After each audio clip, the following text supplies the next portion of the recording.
highlights of everything of what you've experienced and what things that during the walkthrough made sense to you guys. Feel free. We obviously wandered through your space. We felt a lot.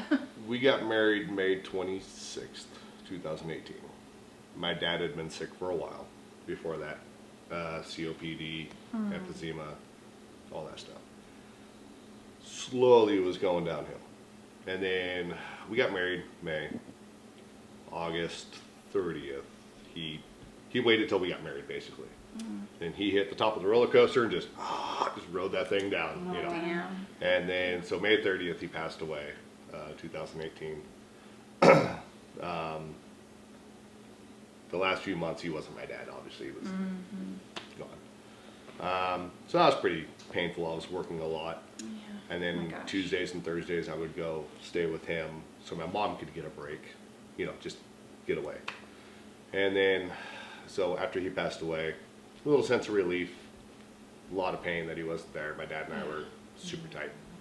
And then January 15th, 2019, I was driving home, pouring rain, and a guy was coming down the hill in a car, driving way too fast, hydroplaned, overcorrected, came across a freeway, and 70 miles an hour, front of our car.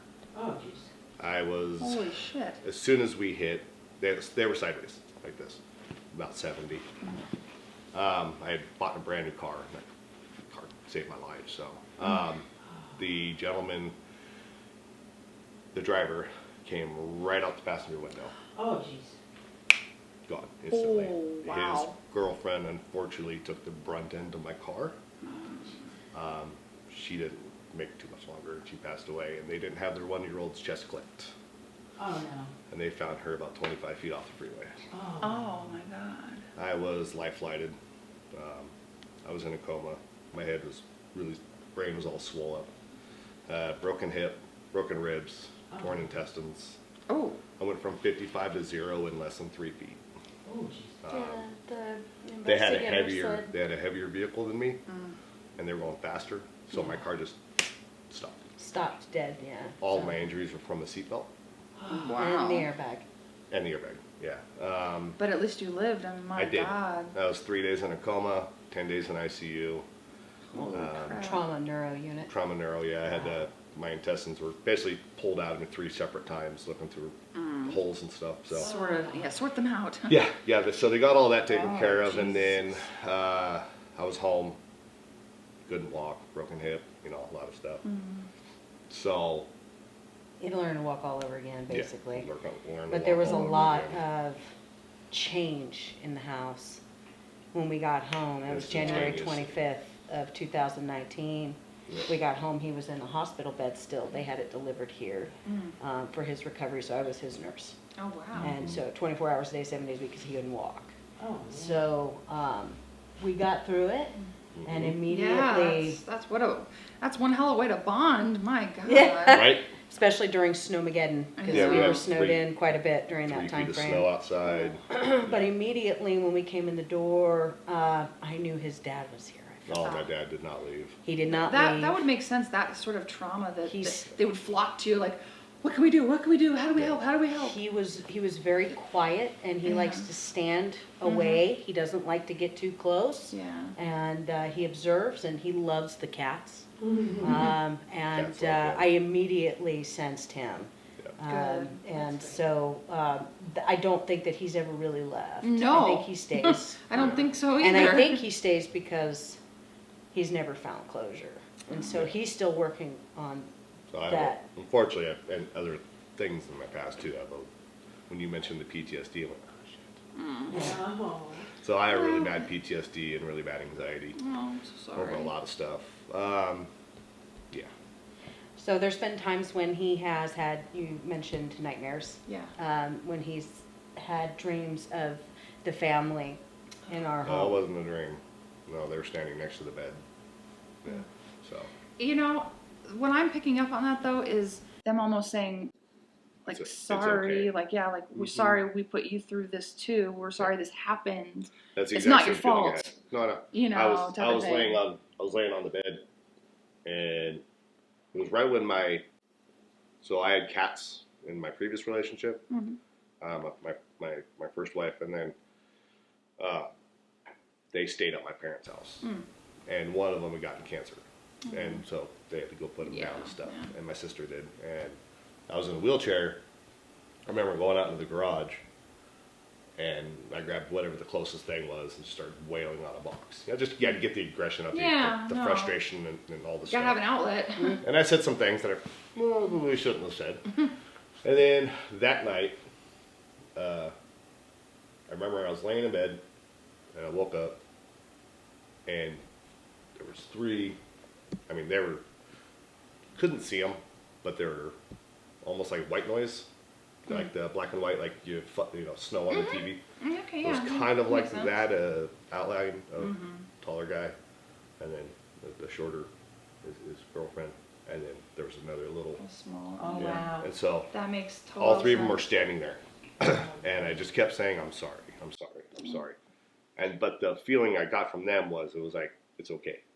They're trying to make it's not your fault. They were trying to come to comfort you, right? Which is so nice. Right. I mean, so it's because it was a freak accident. Bad weather. I mean, not paying attention to conditions and stuff went wrong. Yeah. So but that would still make you kind of it would sort of shudder you a little bit and startle you because I mean you don't expect to see that or experience that. And I see spirits a lot of the time, shadow, silhouette, or sometimes like a distortion in the light field. Blurry, that's exactly what it was. And that it's hard to explain. Yeah, but I totally get it because I experience it that way, so I do understand. And the fact that they want to give you that comfort, and the fact that your dad seems just very interested in taking care of you because you gave him a lot of dignity and respect. He's saying towards his end, and so he's like, now I'm here to take care of you too, and so it's very kind and loving the way he's doing it. Like, maybe he has a little set in his ways about some things, and he's kind of a little stubborn about some stuff, but he's like, no, but you're my boy, and this is he goes, I'm not leaving, right? So that's what he's putting it. Sounds like something your dad would say. So he's being a great big help, and and he just. I talk to him on a regular basis. Good. And that's important because his soul wants to be acknowledged. Right. He doesn't want to be all up in your face or anything, but he wants to be part of the family still because he is. Right. Still resides. His body's gone, but his spirit is here, and he wants to be part of the fun. Yeah. And there was another real big spiritual connection that took place the year that we got married. Oh, good. Yeah. It actually happened the year prior. So the older lady you talked about, I know. The older lady you were talking about. So who is she? Let's try that. See if you can feel anything off of that. So I'll explain the story of that ring in just a second when you're done. The ring has some serious significance. It's got a lot of history. Funny. Yeah. She's a funny lady. Yeah, she is. Yeah, she's a hoot and a crack up. Like she's got a lot of piss and vinegar in her. Yeah. She's like, I'm surprised you got it off my cold dead fingers. It's funny. So what a neat energy though. She's fun and I like her. That is my grandmother. Aww. That's Nana. Nana. Everyone called her Nana. Okay. That ring, she had a wedding band and then her engagement ring that my grandfather obviously got for her. The center diamond is the original engagement ring diamond. Oh, okay. This is from the 40s. 42, I think. How neat. Yeah. And all of the other little diamonds are from watches that... Well, it was a watch that her aunts... two of her aunts gave her 2 watches. Oh, okay. And they had little diamonds in there. She wore a very small watch, She had a thing with jewelry. Yeah. And so the band started to get worn, and so after my grandfather passed away, she obviously didn't want to lose them. And so she took it to a jeweler. They melted all the gold down. Made that band out of it, and then she didn't like having the rock stick up. So she had it flush mounted. It can get caught on things. Exactly. Yeah, I And so it gets flush mounted. She came up with they came up with the design that's white gold on top and all the rest of the stuff. That's really amazing. The day, Brandy, I put that on her finger, like the next day. I can see why, because it's potent. Nana was here. Yeah. She was here. She was there, and she was sitting in Brandy's inner ear going. She was talking very loudly, and she loved me. She was a very sweet woman, very devout Catholic. Extremely strong-willed. And she told me one of the last interactions that we had when she was alive was she just loved me, and she said, I could sit and listen to you talk all day. Mm-hmm. She loved that, and that was one of the things that I remembered from her. But she also wanted to get some things out that she didn't get to say. Yeah. And she wanted to know about his mother's book, which I had no idea what the hell that meant. But it made me overly emotional. From the minute this thing was on my finger, I went from 0 to 100 with... I was crying. I was happy crying. And then I was sad crying. And then I was anxious. And then I started freaking out about the wedding and going, oh my God, we need to make sure that we have a rosary and that we need to put a display together. I was serious. Like, we needed to put a display of people that were there. And I could tell that she was doing that. And so I asked him if it was okay to tell his mom. Because I had a conversation My mom is the firstborn. The first daughter, So I called her, and I was terrified, but I was crying, and I was like, Carol, I don't know what to tell you, but this is what I'm going to tell you. And I told her, and she got real quiet, and she said that she was writing an autobiography. Yeah. And the only person who knew that was her mother. Oh, wow. Holy crap. And so, because her mother wanted me to ask about the book. How is the book going? How's the book? And so I didn't know what that meant. But clearly I learned what that meant, and so did Carol. And when we got off the phone... What a beautiful connection, though. And my mom had a few words with her. She did. She said, leave that poor girl alone. Calm down. Anyway... well, she's probably just very excited, you know? Could have very well been. But after that conversation, I didn't feel it anymore. Except for once in a while. And it was... very moderate. It was not I didn't feel it like it was taking over all my emotions. She realized kind of her quote-unquote place, that she's here to help and be part of the family, but not drive the bus. Yeah. Right. So that's good. I'm glad that she figured that out. Yeah. Now, for the not so positive side, you picked up on some things in Liam's room. That's our son. And I am a strong believer that Liam has a demonic attachment. That was my first thought. And I picked up on this. Yeah, something feels very uncomfortable in there. I picked up on this when I first met him, actually. I knew immediately that he was an angered soul. And we worked through, he was actually an angry kid, very angry kid. I mean, his parents were going through a thing, and he's a very sensitive child. I think the other sensitive you're talking about.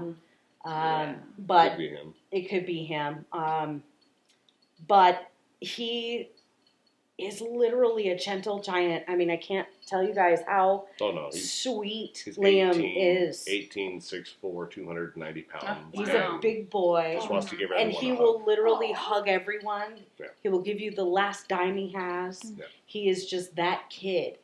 But there are times when I say something just easy, like, Liam, did you clean up your room? Yeah, I'm doing it. And Liam, get out here. And he'll come out, and I'll go, don't talk to me that way. And he has a stare. This stare is not Liam.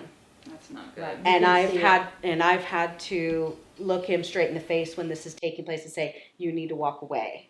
You're not accepted here. And so inadvertently, I'm talking to Liam, but I'm not really talking to Liam. Yeah.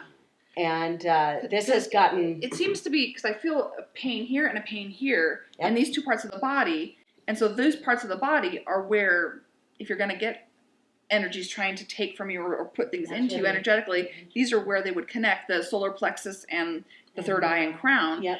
And so that would kind of make sense. I don't know if it's quote-unquote full-on demonic, but it could be a very angry, tortured soul from like a while back that's jumping him. Well, that's what I was going to say. I don't think it's full like possession. I think it's jumping him and taking I can see that. Little rides. Mm. Well, let me give you a little more back history. Mm-hmm. His ex-wife dabbled in Wiccan. Okay. And So that might have opened some doors. Some other darker. And some other darker shit. things. So yeah. she Yeah, had, being Wiccans, that's no, the Wiccans fine. no It big doesn't deal. bug me. But the darker stuff. She played with darker stuff when she was younger than long before we were ever together. All this stuff, and she So it opened a little bit of a and when that's we not had good. when Liam was born, her attachment was very angry at Liam. And then both of my kids are Irish twins. They're a year and 12 days apart. So one of the houses we were in, they had their own room, together. They're both in cribs, and giving them a bottle of milk as they're trying to fall asleep. Then 5 minutes, it was cottage cheese. Whoa. Yeah. Stuff. Yeah. Oh, that's weird. My phone bone. Yeah. Yeah. Within 5 minutes, it was cottage cheese. It got to the point normal. it got to the point in the room where I physically screwed the door closed. Took the kids out of the room, boarded it up. So she cleansed the room, but the attachment never left. And I don't think it ever left Liam. It never left Liam. It never left Liam. And Liam has been tortured. Yes. In so many ways. I really wish I could bless him. Here, he needs it. Unfortunately, he's at work. Yeah, I wish he were here when too. we were So gone, you work all night? no, like till 11. So Oh, okay. That stair that I was talking about. Let's see if I can leave something to maybe you could smudge him or do something. That'd be Sure. good. But that. So when we were gone, because we were just at Aftershock, and we stayed at Oh, cool. our friend's house. We're old. I'm old, and too many broken bones. So we only made it 2 out of the 4 days. But one of the nights we were gone, he called me, just like freaking out. Yeah, he was hell? freaking out. And like, even all the cats, he was sitting there in his room, and it's like somebody was standing in the hallway, just boom on the wall. All 3 cats That has tore happened ass and ran into the room. And then as he's sitting there, he's like, "Oh, the hell was that?" And then he goes, boom, boom, boom, boom, boom, down the wall Like it goes this. down the wall. Like he's like, my wall was shaking. Oh man. And then it goes real quiet, and he's like, "What's going on?" And then he's sitting out there. He says on his door, he hears this on his door, I'd be like, and he's you just ain't like, coming in, "This screw is you." some bullshit, Dad. Help!" Yeah. Yeah, it was one of the And reasons we were he in a ended up hurry to calming kind of get down. back home. And it's one of the reasons why we kind of came back home. Yeah. He does not like being alone. Things His whole really- life, he can't do. It took years for Yeah. me to get him to go to sleep without a light. The Aww. whatever it is, really likes to screw with I it. still don't sleep in the dark fully. Right. I have a salt lamp, you know. Yeah. There you go. Little cheat. When he's home alone, whatever it is, just It increases, yeah. Yeah, because I was going to say, because he's not here, even though I felt the residual, like, uncomfortable, my stomach hurt, I didn't feel good in there, it was more residual. It was here before you got here. That's what I was going to say. Yeah, it's like, it's retreating away from me. Now, the cleansing that we'll do will be effective towards that. Yeah. But you guys clearly are going to have to do maintenance as a family, and you're going to need to smudge him. Yeah, I agree. I'll see what kind of holy water situation I got going on. Maybe I can leave some of that if I've got enough. I think I do. And there's one more layer. Oh, boy. Believe it or not, there's one more layer. So Liam has lost a friend to suicide a couple of years ago, and it was violent. And so he's always sensed that he's in that room. And Liam has made comments to me that his friend keeps moving things. Was that the pain to the back of my head? I think so. Ah. Did he shoot himself? Yeah. I thought so. Oh, man. Yeah. And Okay. That makes a lot of sense then. Yeah. And so that always, since it's happened, it's plagued him, right? And then one of our child actors from 2020. She lives around the corner. She lived right around the corner. Her name was Delilah. Yeah. She was 13. Yeah. And she took her life this January. Oh, no. She took a bunch of pills. She took a lot of pills. Oh, jeez. Yeah. So I'm wondering if the young girl I thought was maybe 11 or 12 putting on makeup What's Delilah? She put on a lot of makeup. Yeah. Makeup. She looked very youthful and young to me. She looked a little bit younger than her actual No, she did. She She looked young as Okay. a young. Okay. Delilah was lost. I mean, she didn't was. have a family that cared, and So she's literally sitting in there. Because I thought she looked a little old-fashioned to me, but maybe just old soul. she's old soul. Okay. I connected with her from the very beginning. She wanted to learn how to be a skater, and so she would carry her skateboard with her when she would come and help us build. And she talked all the time. She never stopped talking. And there were times when I'd have to say, Delilah, baby, I need put stickers on the wall. Like I had to give her Focus, things to do. But she was never she never felt that she belonged anywhere, and she belonged here. Which is why she's still here. Yeah, no, she was. But I don't think she's stuck. I don't think she's. I don't think earthbound. she is either. I think she's just hanging out. She's enjoying it. I like you people, and it's this time of year. This She is would what come she over. loved. I would sit up front. And she'd come over and just chit chat with me. Yeah. That's what she loved. No yeah. wonder she's here. That makes a lot of sense, and she's still putting on her face. Yeah, she was very comfortable here. Some of the She liked our jewelry house. that she wore for her costume that year is on that vanity, and I didn't think about it until you said something. Okay. Yeah, I had it out because Yeah. I was going through some of the stuff that I had or whatever, and I just like having it there. There's also a stuffed animal that she gave us that Halloween that's in that back room. Fun. The little spider, the one that inadvertently Jack loves to play with all the time, right down the hallway. Yeah. That's the one stuffed animal that he'll touch. He doesn't touch the rest of them, but he goes to that one all the time. Yeah. That's really cool. I mean, it's what a tragic thing. Yeah. But how beautiful that her soul feels so safe and comfortable with you guys. We made it very clear that she was always safe at our home. Yeah, we always told her, I said, I don't care what's going on, I don't care the time of day or night. You're welcome You have here. to get away, you're always welcome here. Yeah. So she's here. Yeah. So awesome. it's starting to add up. A lot of these souls that I'm picking up on, Yeah. they all make sense to you guys. Yes. Yeah, I just, my I was big sitting over thing there, you were was, going through your cold evening, I was like, yeah.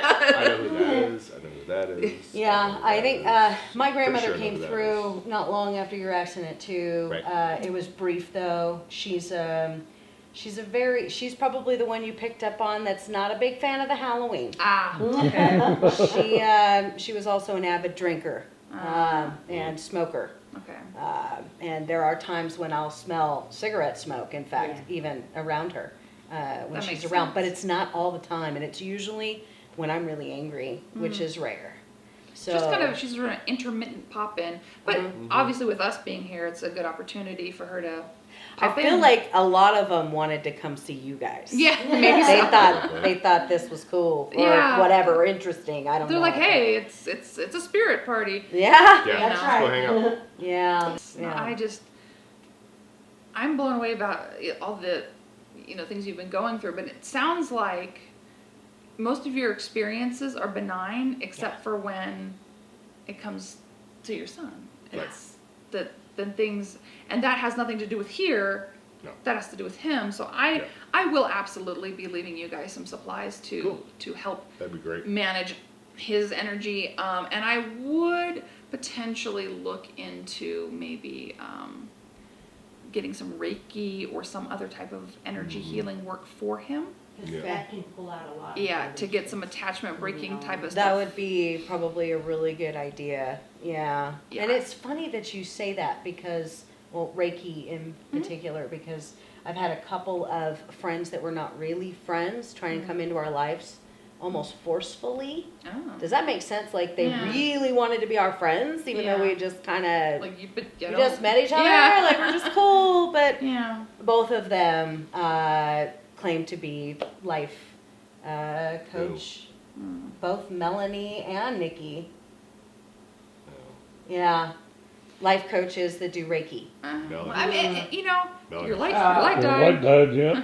Well, that's cool. And my battery's dragging really a lot too. the dead are It's like taking it all draining away. and picking it Yeah. down. Well, it seems to me that, obviously if people, want to pursue that, do whatever, that's good, that's fine, I yay, didn't but- trust either one of them. But, I mean, That's Well, the thing, I this didn't. user's no. I actually Yeah. did get trained Thank you. as a Reiki master. Oh, okay. So, it's something you devote and dedicate to. And I have several friends that I do trust.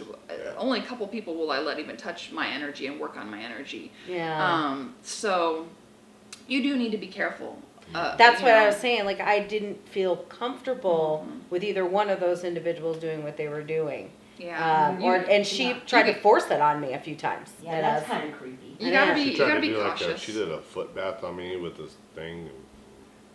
He didn't like it. He was like, no. Yeah, you Goes, really. It's orange. It says you have arthritis. I'm like, yeah, I know I have arthritis. I have arthritis really bad. That was the same look that I gave. Yeah. I was like, it's pulling all the toxins. I'm like, well, so some of those, to be fair, on a holistic level, some of those foot baths literally will pull toxins out of your body. Right.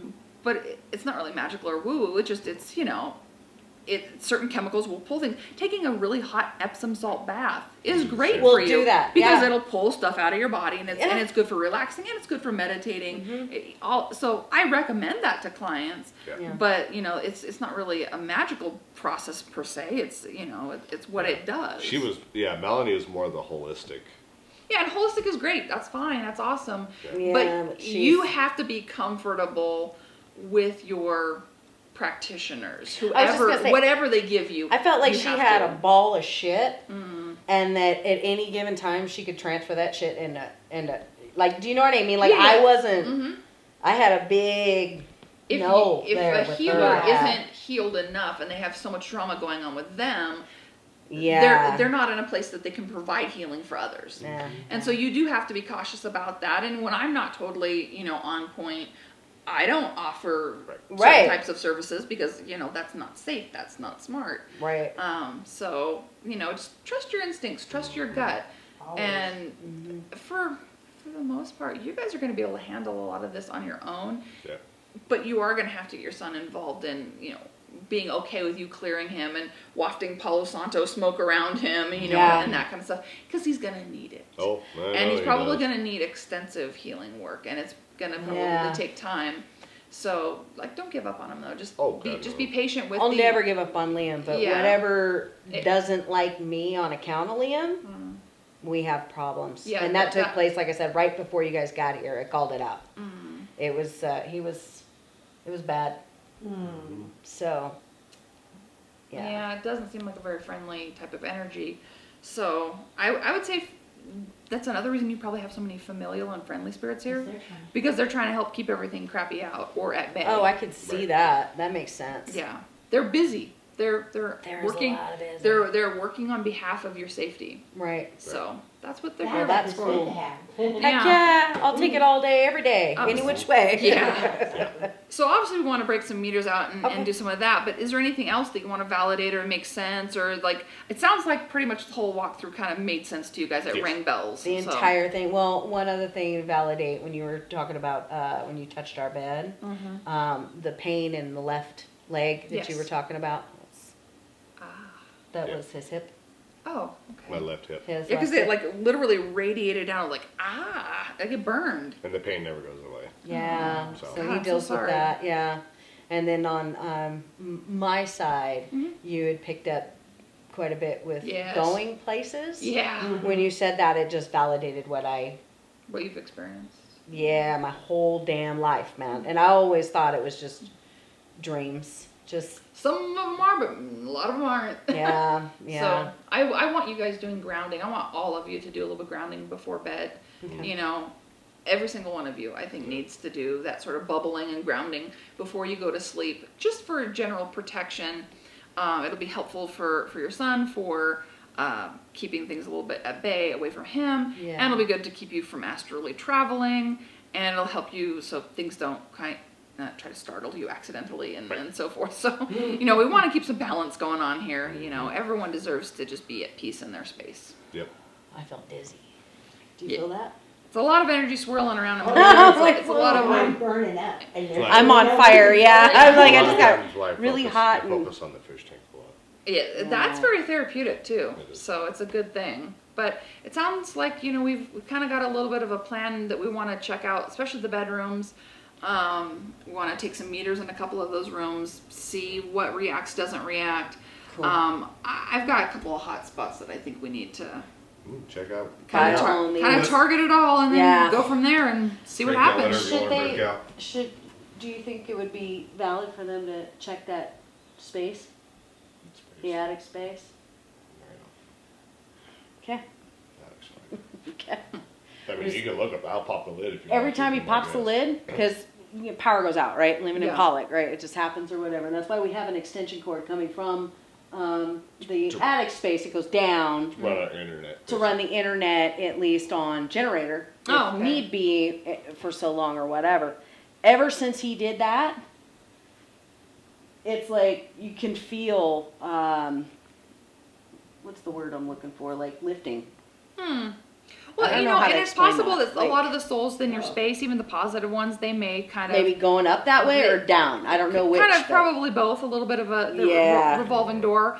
I don't inherently sense that it's a negative thing. Nope. It just It's kind not. of, and so I don't really want to mess with the positive spirits Let it energy go. flow. Cool. Yeah, I kind of like to Cool. let them do, because they're here to protect you guys. Yeah, I'm good with that. And that is going to be their job, you know, probably for quite some time, because, you know, when you're sensitive, you don't get rid of it. You don't turn it off. It's not a button, I know. You can modulate the volume of it, sure, Yeah. but it doesn't have to be, you know, intense all the time, but you never get rid of it. No, and I'm very interested to learn more about how to deal with some of that, because That is why the grounding is foundational level number 1. If you don't know how to ground, you're never going to get anywhere else. Yeah. So grounding is 101. There's been floating around, man. Yeah. You have been. It's all good. Now you know how I get the house clean all the time. No, but I'm floating in my doing sleep. it in my sleep, I guess, huh? Well, Wow. we'll get some stuff figured out for you guys and get some I'm excited. get some answers. Okay. Works for me. All right, you're Let's do it. ready for some meters? Yep. All right.